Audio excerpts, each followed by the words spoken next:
তুমি এটা কি করলা? কেন হুজুর, আমি পেশাব করলাম? কেন এখানে প্রস্রাব করলা কেন? এখানে তো সবাই পেশাব করে। শোনো, কিছু জায়গা আছে যে জায়গাতে প্রস্রাব করা যায় না। তার মধ্যে একটা জায়গা হচ্ছে ছায়াযুক্ত জায়গা, যেখানে গাছের ছায়া আছে। এই যে এখানে যে তোমরা প্রস্রাব করো, এখানে অনেক লোকজন এসে বসে বিশ্রাম করে।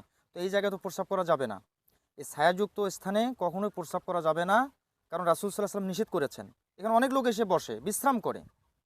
ছায়াযুক্ত স্থানে মানুষ চলাচলের রাস্তার পাশে, এই পাশে তো লোকজন চলাচল করে, এই যে রাস্তা দেখা যাচ্ছে।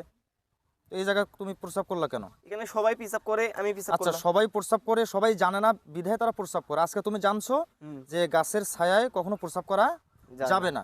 তো আজ থেকে আর গাছের ছায়া বা মানুষ চলাচলের রাস্তার পাশে কখনো প্রস্রাব করবা না, এবং যারা জানে না তাদেরকে এই বিষয়টা জানাই দেবা। এই বিষয়টা তো আমার জানা ছিল না। আমি আজকে আপনার কাছ থেকে জানলাম। আমি এইসব জায়গায় আর কোনোদিন পেশাব করব না এবং অন্যকেও জানিয়ে দিব। আচ্ছা, ঠিক আছে, তুমি সবার সাথে এই বিষয়টা শেয়ার করবা। কেউ যেন এরকম গাছের ছায়ায় অথবা মানুষ চলাচলের রাস্তার পাশে কেউ যেন প্রস্রাব না করে। আচ্ছা, ঠিক আছে। আচ্ছা, ঠিক আছে। রাসূল সাল্লাল্লাহু আলাইহি সাল্লাম বলেছেন, যে ব্যক্তি দুইটি কাজ করবে সে অভিশপ্ত। একটি হচ্ছে মানুষ চলাচলের পথের ধারে প্রস্রাব করা, আর একটি হচ্ছে ছায়াযুক্ত স্থানে প্রস্রাব করা।